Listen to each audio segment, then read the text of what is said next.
ए जी बोलिए। आईना सामने आया तो बुरा मानेगा। ओ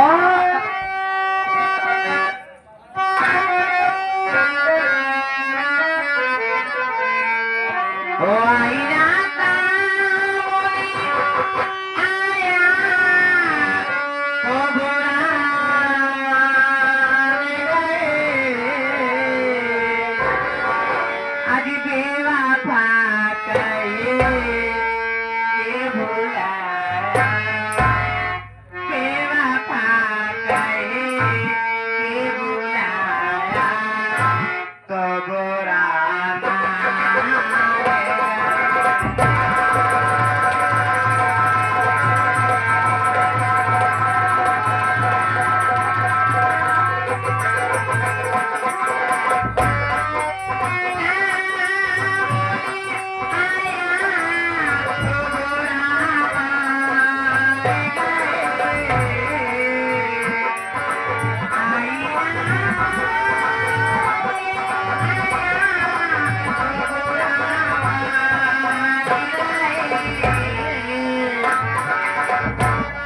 आज बेवफा कहे के बुलाया, बेवफा कहे के बुलाया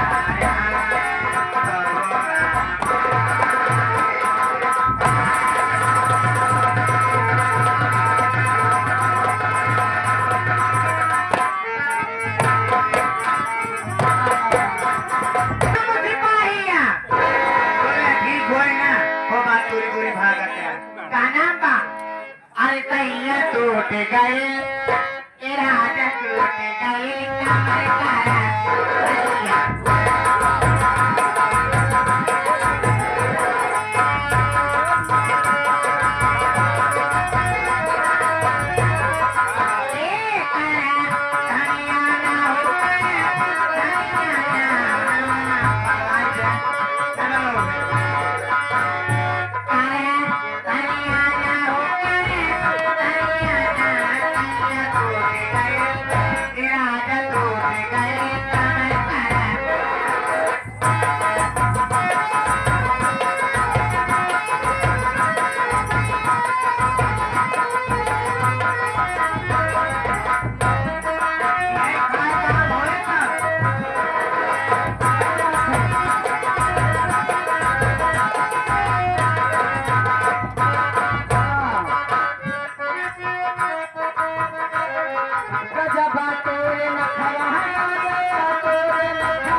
आगे हमारे सनातन दुर्गेश यूट्यूब चैनल मैडम जी, सनातन दुर्गेश यूट्यूब चैनल और सनातन ममता यूट्यूब चैनल है ना जिनके तरफ से ये हमारी पार्टी में 500 रुपए का सहयोग राशि प्रदान किए हैं अच्छी बात है। और 21 रुपए का पुरस्कार दिए। हमारी पार्टी बहुत बहुत धन्यवाद करती है नमस्कार करती हूँ। और उन्हीं के सौजन्य से जो बैनर लगा हुआ है जी जी जी और साथ ही आगे हमारे गुलाब भाई जो कि इनका रोज म्यूजिक संसार यूट्यूब चैनल चल रहा है गुलाब भाई का।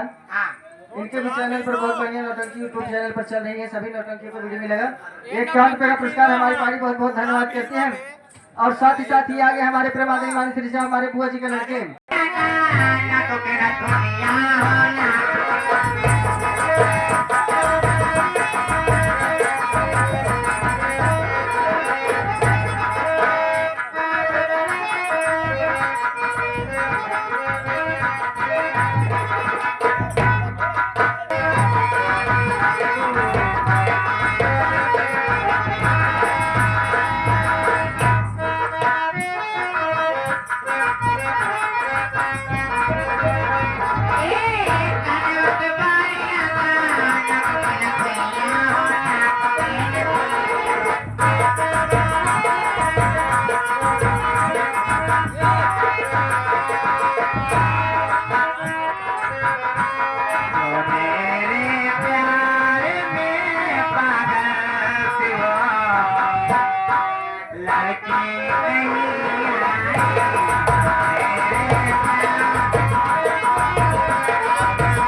जोन है हमार सैनिक नाम बा मामा ये सब कहा थे कैसे अगर किसान मछली वाले हैं भुआपुर से आए हैं और हमारे भारत भैया हैं कहा नाम बा कैसे ए लागई वाली बात सोना मोरे राजा करे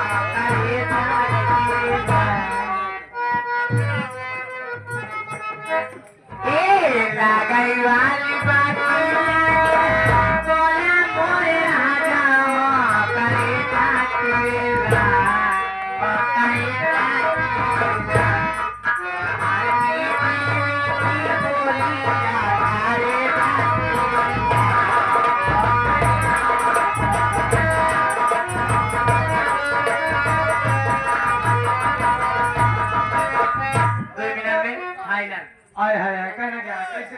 हमारे सनातन ममता यूट्यूब चैनल, सनातन दुर्गेश यूट्यूब चैनल, जो कि इन चैनल पर तमाम नौटंकी, जितनी भी नौटंकी है, सभी नौटंकी का वीडियो मिलेगा आप लोगों को। इनके चैनल को लाइक करें, सब्सक्राइब करें। 21 रुपए का पुरस्कार, बहुत बहुत धन्यवाद पहुंचे।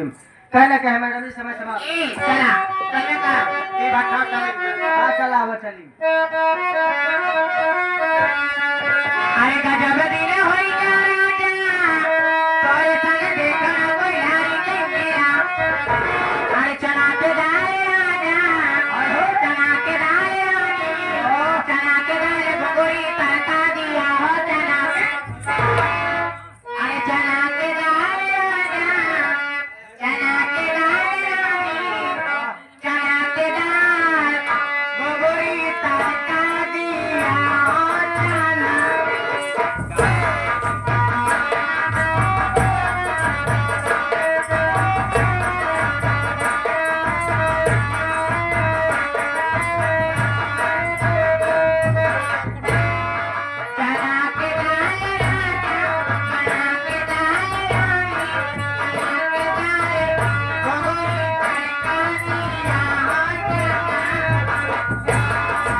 हाँ तो साथियों, अब यहीं से हमारा नाच